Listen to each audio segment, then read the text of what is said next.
Voice of law viewers அனைவருக்கும் வணக்கம். நேற்று சென்னை உயர்நீதிமன்றம் நீதியரசர் திரு ஜி.கே. இளந்திரையன் அவர்கள் ஒரு முக்கியமான தீர்ப்பு சொல்லியிருக்காரு. அது என்னன்னா, நடிகை விஜயலட்சுமி பாலியல் வழக்கில் நாம் தமிழர் கட்சி தலைவர் சீமான் மீது போடப்பட்ட முதல் தகவல் அறிக்கை எஃப்ஐஆர் அதை ரத்து செய்ய முடியாது. அந்த வழக்கை விசாரித்து 12 வாரங்களுக்குள் இறுதி அறிக்கை தாக்கல் செய்ய வேண்டும் அப்படின்னு ஒரு தீர்ப்பு சொல்லியிருக்காரு. அதாவது 1/6/2011 அன்னைக்கு விருகம்பாக்கம் காவல் நிலையம் R9 போலீஸ் ஸ்டேஷன் சென்னையில் இருக்குது.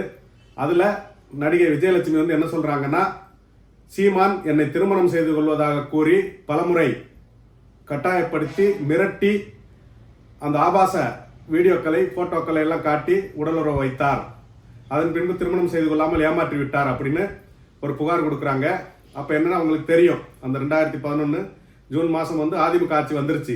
அந்த ஆட்சி வர்றதுக்கு முன்னாடி ஜெயலலிதா அவர்களுக்காக தனி மேடையில் நாம் தலைவர் கட்சி சீமான் அவர்கள் பிரச்சாரம் செஞ்சார். அதில் என்ன சொல்றாருன்னா, திமுக ஒழிக்கணும், அதிமுகவுக்கு ஓட்டு போடணும், ஆனால் தமிழகத்தில் இலை மலர்ந்தால் ஈழத்தில் ஈழம் மலரும் அப்படின்னு ஒரு பிரச்சாரம்லாம் வச்சு தனியாக மேடையில் பேசினார். அதுக்கு அவருக்கு ஒரு மேடைக்கு 1 லட்ச ரூபா அந்த அதிமுக வேட்பாளர்கள்லாம் கொடுப்பாங்க. அதை வாங்கிட்டு அவர் தனி மேடையில் பேசுவார். தனியாக அவர் திமுகவை எதிர்க்கிற மாதிரி, ஈழத்தை ஆதரிக்கிற மாதிரி ஒரு நிலைப்பாடு. ஆனால் உண்மையில் அவர் எல்லா ஊர்லேயும் போய் ரெட்டலைக்கு ஓட்டு போடுங்க, திமுகவுக்கு போடாதீங்கன்னு சொல்லுவார். அதனால் என்ன பண்ணாங்கன்னா, அம்மையார் ஜெயலலிதா அவங்க விஜயலட்சுமி கொடுத்த புகாரை கிடப்பில் போட சொல்லிட்டாங்க. அதற்கு பிறகு ஆளுங்கட்சி அதிமுக இருந்தாலும் விஜயலட்சுமி எல்லாம் மிரட்டினாங்க நடிகையை. அதனால் 2012 அவங்க அந்த வழக்கை வாபஸ் வாங்கினாங்க. இதான் நடந்தது. அதில் 376 ஐபிசி வரும். அது கற்பழிப்பு அந்த மாதிரி குற்றச்சாட்டு வரும். அதை போட்டிருந்தாங்க. அதை தொடர்ந்து அதிமுக ஆட்சியே இருந்தது. அதனால் அந்த வழக்கில் நடவடிக்கை எடுக்கப்படலை.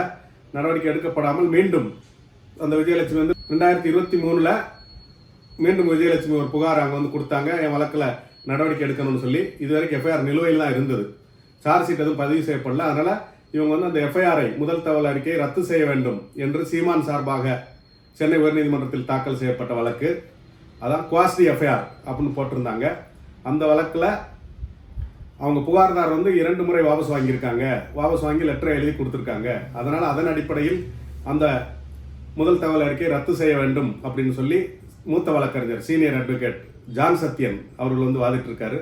அரசு தரப்புல திரு முகிலன் அவர்கள் ஆர்கியூ பண்றாரு. அவர் என்ன சொல்றாருன்னா, இது பாலியல் சம்பந்தமான வழக்கு, அதனால அது புகார் கொடுத்தவர்களே வாபஸ் வாங்கினாலும் அரசுக்கு அதை நடத்துவதற்கு உரிமை உள்ளது அப்படின்னு சொல்லியிருக்காரு. நீதி அரசரும் இதை பாலியல் வழக்குன்றதுனால சர்வசாதாரணமாக கடந்து போக இயலாது அப்படின்னு சொல்லியிருக்காரு. அதே மாதிரி அந்த நேரத்தில் சீமானுக்கு திருமணம் ஆகாதனால விஜயலட்சுமியுடன் நடந்த திருமணம் முதல் திருமணமா? ஏன்னா விஜயலட்சுமி என்ன சொல்றாங்கன்னா, மீனாட்சி அம்மன் கோயிலில் மாதிரி மீனாட்சி அம்மன் கோயிலில் வச்சு எனக்கு திருமணம் சீமான் தாலி கட்டினாரு அப்படின்னு சொல்றாரு. அப்போ அது முதல் திருமணமா கேட்டு இதெல்லாம் விசாரிக்கணும்னு சொல்லியிருக்காங்க. அதே சூழ்நிலையில் என்ன வருதுன்னா, ஒரு சீமான் அந்த ஈழத்தமிழருக்கு ஆதரவாக பேசி ஜெயிலுக்கெல்லாம் போயிட்டு வந்தார். அப்போ மதுரையில் கண்டிஷன் பெயிலுக்காக தங்கியிருந்தார். அப்போ மதுரைக்கு வர வச்சு மதுரையில் அவங்க கட்சி ஆஃபீஸ்லேயே வச்சு பாலியல் தொல்லை, பாலியல் செய்கையில் ஈடுபட்டார், அத்துமீறலில் ஈடுபட்டார் அப்படின்றதான் அந்த புகார். இவர் பெரியாரை பற்றியும் பெரியார் மண்ணை பற்றியெல்லாம் ரொம்ப பேசிட்டு இருக்காரு சீமான்.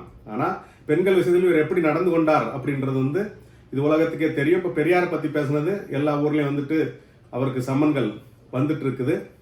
அதில் 41 ACRPC, இப்போ 35 சப்கிளாஸ் 3 to 35 சப்கிளாஸ் 6 அது summons for appearance before the investigating officer, விசாரணைக்கு ஆஜராகுது. அந்த சம்மன்லாம் இப்போ எல்லா ஊர்லேயும் கொடுத்துட்டு இருக்காங்க. அது ஒரு பக்கம் போயிட்டு இருக்குது.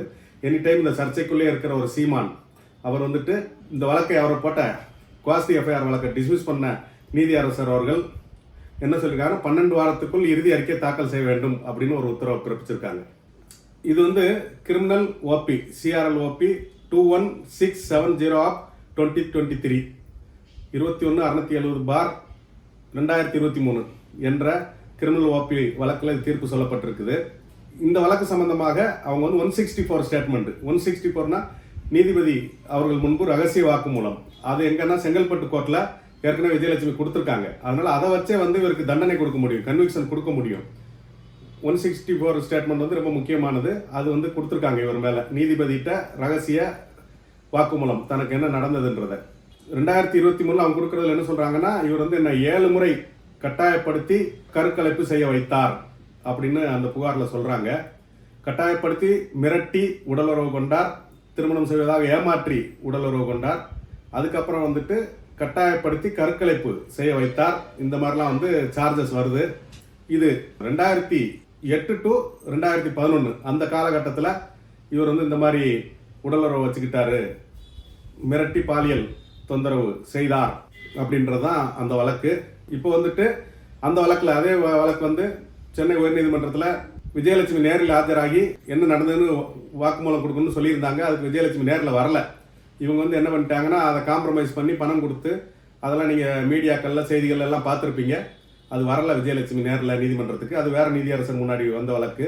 அதுக்கப்புறம் இப்போ வந்து நீதியரசர் இளந்திரையன் அவர்கள் முன்னாடி வந்து இந்த மாதிரி இப்போ ஒரு தீர்ப்பு வந்திருக்குது. இதை தொடர்ந்து 12 வாரத்தில் சார்ஜ் ஷீட் போடுவாங்க, அதாவது குற்றப்பத்திரிகை தாக்கல் செய்வாங்க. அது என்ன வருதுன்னு பார்க்கலாம். இந்த வழக்கில் 2019ஆம் ஆண்டு எடப்பாடி அவர்களோட ஆட்சி காலத்தில் அந்த விஜயலட்சுமி வந்து அட்டம் டு கமிட் சூசைடு, தற்கொலை முயற்சி செஞ்சார். அப்போலோ ஆஸ்பத்திரியில் அனுமதிக்கப்பட்டார். அப்போவும் சில சமரசங்கள் ஏற்பட்டது. அதற்கப்புறம் அவர் போயிட்டார். இப்போ பெங்களூரில் இருக்கார். அவர் பெங்களூரில் இருந்துட்டு அடிக்கடி வந்து நடவடிக்கை எடுக்கணும் அப்படின்னு சொல்கிறாரு. அப்புறம் திரும்ப போயிடுறாரு. இதுதான் நடந்துட்டு இருக்குது. ஆனால் தொடர்ந்து சமூகத்தில் ஒரு பிரச்சனையை ஏற்படுத்த வேண்டும் என்ற நோக்கத்தோடு பணத்தை வாங்கி கொண்டு சமூக அமைதிக்கு குந்தகம் விளைவிக்கும் வகையில் செயல்படுற இவர் மீதெல்லாம் கடுமையான நடவடிக்கைகள் எடுக்கப்பட வேண்டும் அப்படின்றதான் நம்மோட வேண்டுகோள். நன்றி, வணக்கம்.